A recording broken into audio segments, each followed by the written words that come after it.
நெல்லை மாநகரில் பெட்ரோல் பங்கில் ஆட்டோக்களுக்கு இலவசமாக டீசல் வழங்கப்பட்டதன் பின்னணி குறித்து காவல்துறையினர் விசாரணை மேற்கொண்டு வருகின்றனர். புதிய பேருந்து நிலையம் அருகே இருக்கும் பெட்ரோல் பங்கில் இன்று காலை அரசியல் கட்சி பிரமுகர் ஒருவர் 50,000 ரூபாய் பணம் கொடுத்து ஆட்டோக்களுக்கு இலவசமாக டீசல் வழங்கச் சொன்னதாக கூறப்படுகிறது.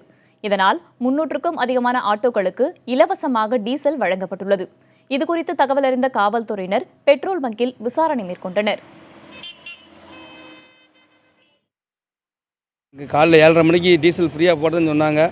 வண்டி எடுத்துகிட்டு போனால் 3 ஆட்டோ வச்சு எல்லா ஆட்டோக்கும் ஃபுல் டேங்க் பண்ணி விட்டாங்க. ஃப்ரீயாக தான் போட்டாங்க. யாரும் காசு வாங்கலை. காசு கொடுத்தோம் வாங்கலை, யாருமே வாங்கலை. பைசா எதுவும் வாங்கலை.